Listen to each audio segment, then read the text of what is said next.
bedanya ya hard skill dan soft skill gitu ya. Jadi hard skill itu adalah suatu ilmu pengetahuan, teknologi dan kemampuan teknis yang terkait dengan ilmunya ya. Kemudian kalau soft skill itu apa? Soft skill itu adalah kemampuan intrapersonal dan kemampuan interpersonal untuk meningkatkan kemampuan kerja ya, seperti itu. Jadi kalau hard skill itu terkait dengan khusus gitu ya, bersifat khusus sesuai dengan keilmuannya. Misalnya hard skillnya perawat harus bisa menyuntik misalnya atau memasang infus, nah itu hard skillnya. Tapi kemudian soft skill itu berlaku umum di semua bidang pekerjaan.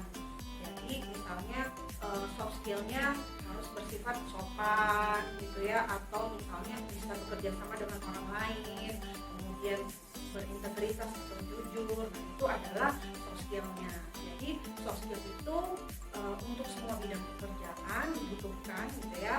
Kalau hard skill itu terkait dengan keilmuannya seperti itu. Nah sekarang buat sobat terima semua, untuk mempersiapkan masuk ke dunia kerja, kita nggak hanya butuh yang namanya hard skill loh ya, ternyata kita juga harus ditunjang dengan yang namanya soft skill gitu ya. Nah soft skill apa aja nih yang bisa untuk menunjang kemudian kemampuan kerja kita gitu ya.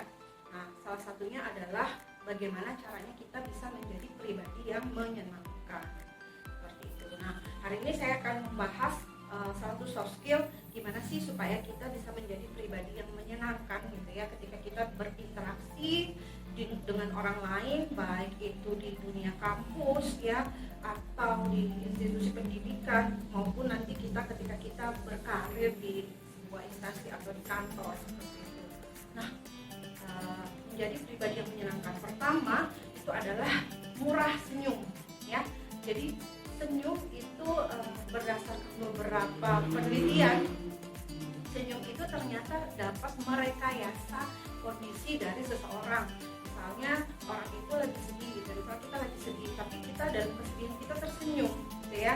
Nah itu dapat merekayasa perasaan. Artinya ketika sedih, dengan sedih kita tetap tersenyum, itu dapat menghilangkan atau mengurangi perasaan sedih yang kita rasakan. Jadi senyum yang seperti apa nih yang bisa untuk semakin membuat kita menjadi pribadi yang menyenangkan adalah senyum yang murah senyum, dimana senyum itu adalah senyum yang tulus yang kita kasih ke orang sekitar kita. Jadi senyum yang tulus itu seperti apa sih gitu ya. Jadi kita bisa belajar senyum ya, kita siapkan diri kita, kemudian senyum ya. Jadi senyum yang tulus itu adalah ketika bibir kita ini naik ke atas, kemudian di sini nanti akan ada kerutan di sekitar mata ya. Itu menandakan bahwa senyum kita tulus gitu ya. Yuk kita ulangi sekali lagi, kita belajar untuk senyum yang tulus seperti apa. Oke, di sini ada kerutan ya, menyungging bibirnya ke atas gitu. Nah, itu akan berbeda kalau misalnya senyumnya itu senyum yang dipaksain. Coba kita lihat ya perbedaannya. Senyum yang dipaksain tidak akan ada kerutan di sini ya. Bisa gunakan senyum ini untuk kita berinteraksi dengan orang lain, untuk kita bisa mulai bergaul dengan orang lain, karena senyum ini selain mudah untuk dilakukan, ternyata memiliki banyak makna yang mendalam gitu ya bagi orang yang mendapatkan senyum kita.